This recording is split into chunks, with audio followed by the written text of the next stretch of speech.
Hi, everyone, and welcome into the Rochester Press Box post-Super Bowl edition. It's so funny. It's like we're talking before the show, and like I was really engaged in the game and I enjoyed it. You two guys said, nah. Not the first half. Nope. I enjoyed the Super Bowl party. It was great. Met everybody, even while the game was on. And then the second half was really kicked it in. It was your unfinished business a couple weeks ago as to how to watch the game. I enjoyed that. You got 24 of the Sabres? Well, yeah, okay, first of all, Sabres with a big 7-0 shutout win on Tuesday night against the Kings. Ukko-Pekka-Luukkonen is playing goalie out of his mind, but... You love saying that. Ukko-Pekka-Luukkonen. I love hearing it. I'm not going to even lie to you. It's just funny to hear. But we are enjoying everyone's favorite baby boy, the workhorse from Whitehorse, UConn's own Dylan Cousins today. Very nice. So, and just quickly now, what do we do? I feel like I'm already into like football withdrawal. What's next? What's next is Premier League soccer for me. Baseball season's right around the corner. NBA All-Star Weekend. How can we not mention that? Hello, it's all great. And you? Obviously. My hope was to watch the Sabres fight for a playoff spot, but unless that Tuesday night game is like some massive kickstart, I don't know. I'm very sad. The Orange look like they're playing basketball pretty well. Nice upset win over North Carolina. So maybe that's something. March Madness not too far off. So, post Super Bowl, what do you think? Here we go again. The GOAT discussion for the last 3 months it continues on now at Kansas City with another championship. I must say this, though. Did anybody feel in that Super Bowl that the 49ers going into halftime, even though they had the lead, just left so many points out there? And you know full well, for a Kansas City team, you have got to get as many points as possible. You can't have any muff punts. You can't turn the ball over. And even when you had the chance to do that, the 49ers let that game slip away, and you could see it, feel it, and you had to watch it. That's why they couldn't close the deal. I don't understand how, again, Kyle Shanahan refused to run the ball in a situation where you obviously had to run the ball. I mean, that was the knock when he was the OC with the Falcons, 28-3 Super Bowl, and then he comes to lose again. Yeah. The stat was shocking that McCaffrey got 2 carries in the third quarter. How is that possible? How is it possible on a team? The only thing defensively they had struggled to do was to stop the run. Your strength on that team is running.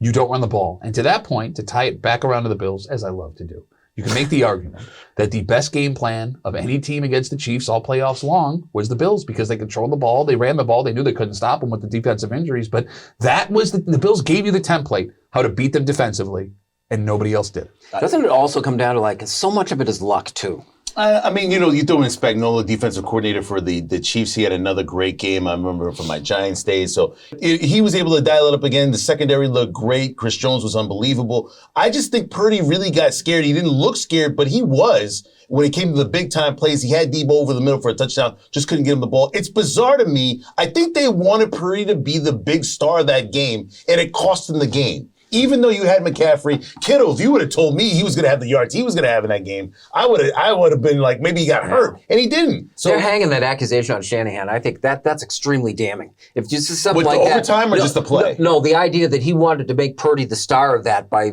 forcing the second half. That is a tough accusation. Okay, but let's look at the last two games Chiefs have played. I think it happened in both times. There's no explanation as to why the Ravens had Lamar Jackson stand back like a statue when they were getting 6-7 yards a carry. And there's no explanation why you're going to put the ball in Brock Purdy's hands. We need explanations. That's maddening. So then tell me what it is. I don't know. Tell me what it is. Why? Why did these teams get lulled into abandoning the run? I got one thing. It struck me when we hit halftime of that Super Bowl. I said, the team that's behind at halftime in just about every NFL game has got a huge advantage coming out the second half because you have something to adjust to. The team that's ahead has nothing to play off of, and sometimes this is just on the fly.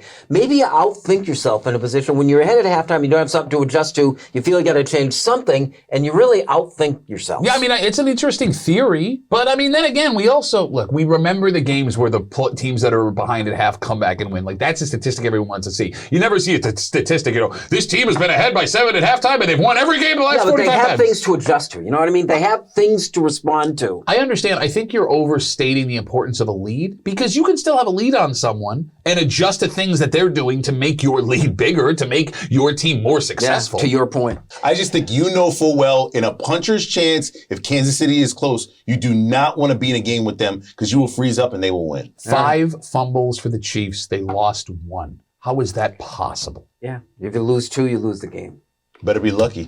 Yeah. This is the Rochester Press Box. We're making our picks. We have nothing to pick. We're going to make them anyway. Next.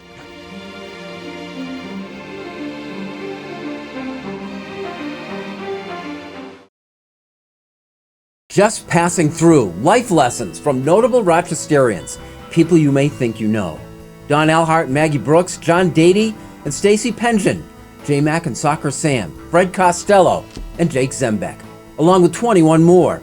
How they all got from there to here. It's a new book by Bill Pucko, available for $12 postpaid only from rocksportsnow.com. Try it and thank you.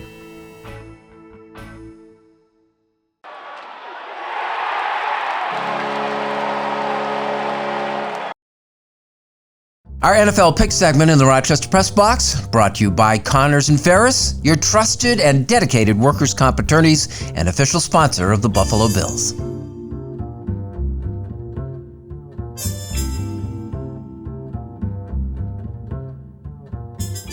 Welcome back. Thanks for joining us here on the Rochester Press Box. Our pick segment is brought to you by Connors and Ferris, your workers' comp attorneys. Greg, welcome back. You were at the game. What'd you think? It was absolutely heart-wrenching, but a lot of fun, man. The Super Bowl is so much fun. There's always great energy there. But at halftime, the talk in the halftime was that the San Francisco 49ers did not score enough points and take advantage of the opportunities.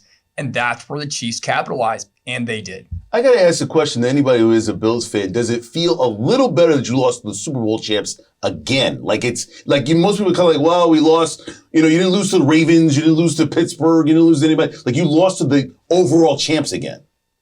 Yeah, I think what it does is it really sets the stage in the AFC. And I think the Chiefs are obviously the perennial team you have to go up against, and you have to go through Kansas City these days. And the Bills were there, and they were close. Close doesn't count here, but I really think it does give us some energy. It does give us some vision of what that path is to get to New Orleans next year. You were in the Swift Suite, right? I thought I saw you back there, giving her a little shoulder massage or something. That was you, right? Right. That was me. No.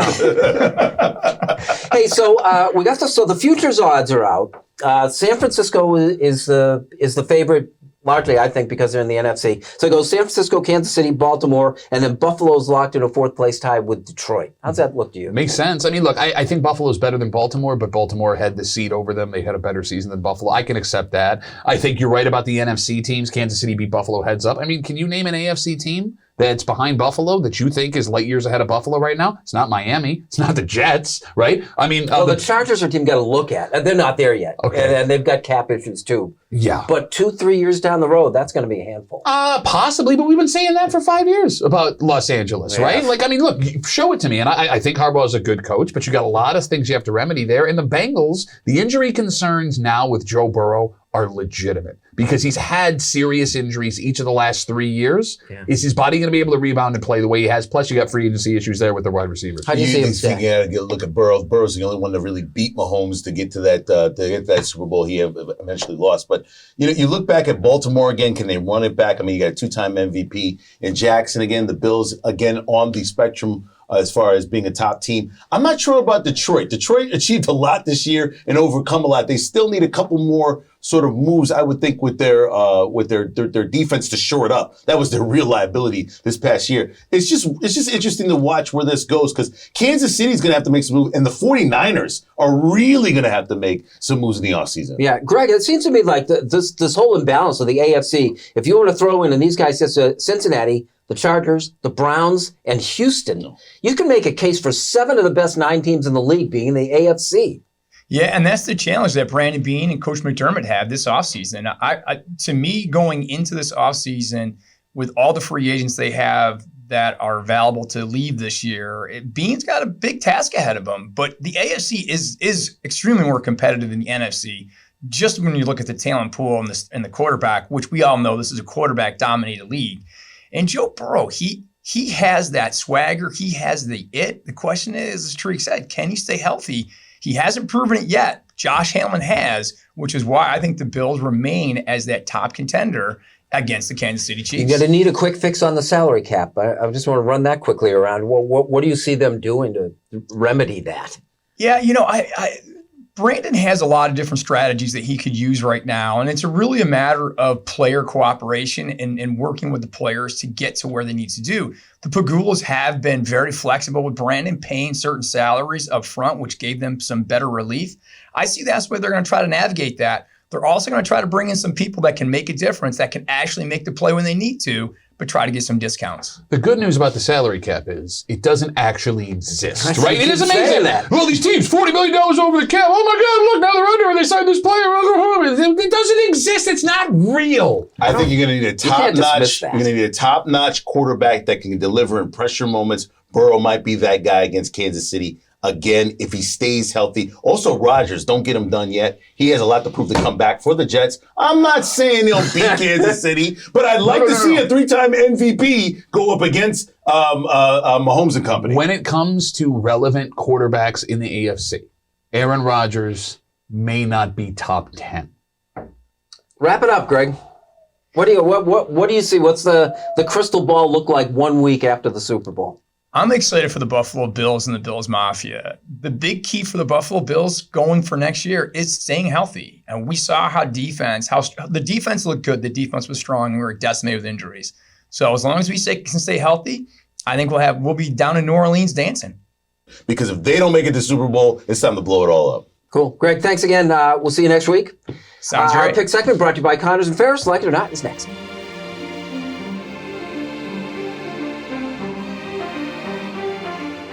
Here's the Press Box Trivia question brought to you by Market View Liquor, where exceptional customer service meets an extensive selection. Jefferson Road.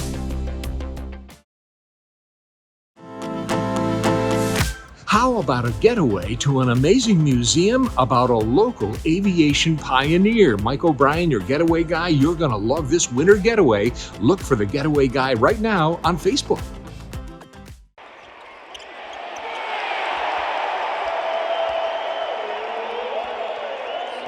Here's the Press Box Trivia answer brought to you by Market View Liquor, where exceptional customer service meets an extensive selection. Jefferson Road at 390. Welcome back, and thanks for joining us here on the Rochester Press Box. Geez, Greg says he's been to 17 Super Bowls. You guys highly recommends Las Vegas. You guys haven't? Well, no, that's 17 more than the three of us combined. Yeah. I never. Sorry. Like it or not, the peripheral stuff, the Super Bowl, the commercials, the music, the whole thing. Here goes to my crazy statement. We are going to have a way for people to broadcast these games when it comes to the Super Bowl only for football fans, specifically for football fans. None of the outside stuff of the entertainment or Puppy Bowl, which my kids wanted to watch, and all these other different things. All these shenanigans will be gone, and I think that one possibly could be a pay-per-view situation where you only get football all the time. That being said, I love it all. I love every bit of everything. Once again, the Super Bowl doesn't belong to football fans. It belongs to everybody who has somebody who loves football. It is an open cast for everyone. Literally, they had sponsorships for a dog football game that didn't really matter. Imagine that. It's an audience that a lot of people say, oh, I'm upset with this, I'm upset with that. You're upset your team didn't go to the Super Bowl. Let's be honest about that. It does suck the scandal over the Puppy Bowl this year with the abuse of the heartworm medication. I'm sure you guys saw that article the next weekend. No, I did not. Okay. The little dog died. There was a memorial. The little pound and a half There was. dog died. Yeah, there was at the end. I didn't know there was a... And I'm laughing. At the very end. All right. Duffy, like it or not, the drunken riot surrounding the Phoenix Golf Open. I mean, isn't it what it always is? Wait, I'm sorry, a riot? Yeah, well, okay, riot in That might be quotations. overstating. Yeah, no, it's just a bunch of rowdy drunks, which is what the Phoenix Open always is. I love how this becomes a legitimate story for professional golf. That's the biggest scandal you want to talk about right now in professional golf. Guys getting drunk at an event where you encourage them to get drunk is the worst thing going on with the PGA and other partners potentially right now. Don't you need some decorum? Isn't there a level of decorum that's Why? unacceptable? Well, let's talk about unacceptable decorum. No, I mean, excuse me while I step on my Is that a soapbox here. generational thing? Well, hold on. Let's talk about this. The PGA Championship comes to Rochester. Do you know that you had the opportunity to volunteer to work for the PGA? Did you know that? Yeah. So you could go out and make them money. Oh, by the way, volunteer, when they say volunteer, you have to pay them. You have to give them hundreds of dollars for the opportunity to work for free for the week so they can clear hundreds of millions of dollars when they do an event. And you want to talk to me about a couple of people having a couple of beers and getting face in the mud? But snow angels in the sand trap. I gotta take It's awesome. time out. I gotta pay you to hold a paddle that says shush. Yes. You pay them. I gotta pay you to do that. No, that's what happened. And hundreds of people in Rochester did it. So when you ask me, oh my goodness, these people that paid for all of this stuff and bought alcohol provided by the PGA, acted a fool, forgive me for having no sympathy. I knew you'd defend the I thought it was a gentleman's game. Oh my goodness. Oh. By the way, we'll take your money though. Ding, ding, ding, ding, ding, ding, ding, ding, ding, ding, ding, ding. Unfinished business is next.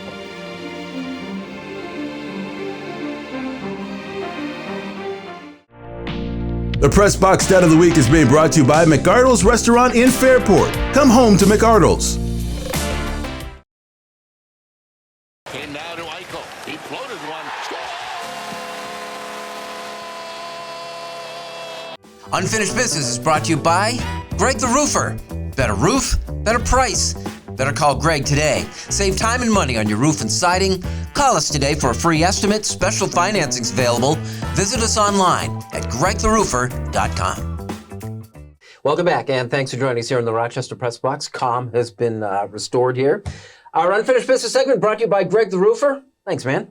Pat.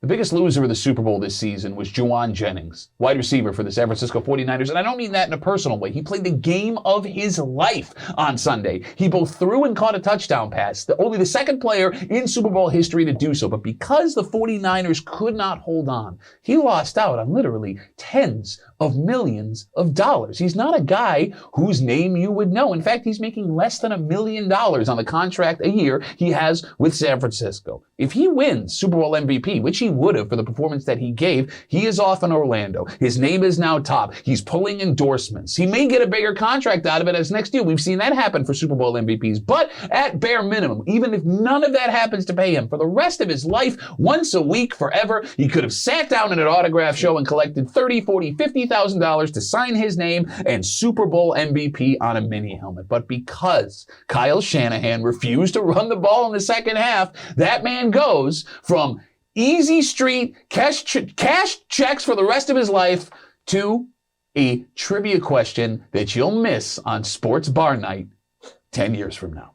You might have missed what happened with all the Super Bowl talk, but congratulations goes out to Tiger Woods. Remember that parting of ways between him and Nike? Well, we all knew exactly where he was going. To his own apparel company, Sunday Red. Basically, he's going to be his own Nike, which is a great move in his own part. Now, other players have done this. Kyrie Irving has moved over. D. Wade has moved over. A lot of stars are starting to put their own name into their own apparel and basically push their own brand. It's a business thing that I think is brilliant and I've been waiting for a long time, where a number of people follow these athletes more than they follow the sport themselves. There's some people that don't know crap about golf that will actually go buy the shirt to support Tiger Woods and his branding. It's just the way it sort of works. So understand going forward, when you see certain apparels popping up or certain things pushed by athletes, they are behind it 100% with their brand. Tiger Woods, Sunday Red. I don't golf, but I might get a shirt. Doug Whaley's legacy is pretty secure. He was the Buffalo Bills general manager from 2013 into 2017. Not the best of times for the team. Whaley helped oversee the hiring of head coach Rex Ryan. He traded up to get Sammy Watkins in the receiver-heavy 2014 draft. He released the popular Fred Jackson after promising not to. And perhaps saving the best for last, he traded the 10th pick of the 2017 draft to Kansas City, who turned it into Patrick Mahomes. There would be no encore. Whaley was fired shortly thereafter, although to be fair, it had nothing to do with that trade. Buffalo was in a tough spot back then. Sean McDermott had just been hired as coach. With the rookie head coach and a lame duck GM, the Bills weren't really in position to make a franchise-altering decision. The plan was to try to stockpile assets. So they swapped positions with the Chiefs, trading the 10th for the 27th while adding a third-rounder and a first the following year. Tre'Varius White, Deion Dawkins, and Tremaine Edmonds wound up in Buffalo, Mahomes in Kansas City. At the time, there was no consensus as to who got the better of that deal. Mahomes was then just a wild card collegian out of the pass-happy Big 12. None of these moves in 2017 were directly involved in acquiring Josh Allen the next year, but they were instrumental in providing the Bills the flexibility to move up to get him, especially Dawkins, whose development allowed the Bills to trade Cordy Glenn to Cincinnati in the first of two big deals that led to Allen being picked at number 7. Thanks to the genius of Whaley's successor, Brandon Beane, and the excellence of Allen, the Bills were spared from being victimized as the team best known for trading away Patrick Mahomes. All's well that ends well. That is Unfinished Business, brought to you by Greg the Roofer, and that is our program. I always feel bad, Doug Whaley. I like Doug Whaley. He was a terrible general manager, but he was nice to me. So that's an easy way to get me to like you forever and ever and ever. I just think he was too honest. He was willing to answer any question you asked him, and I think it hurt him in the long run. Yeah, that being about, I think the point of that thing is like you can't hang the Bills for the Mahomes thing. Yeah, I don't know. It kind of makes you wonder where a quarterback is drafted with an offensive team, how well they perform and how many chances they're given to actually go out there and quarterback. Yeah, plus if they hold that pick, I don't think they'd have taken him. I'm with you 100%. That is our program. Thanks for joining us. We'll see you next week with the Rochester Press Box. Yeah, I don't know. It's weird. Whaley wouldn't commit. I mean, they asked him and said, would you take him? They said, I think he was so committed to making that trade, he didn't even think about it.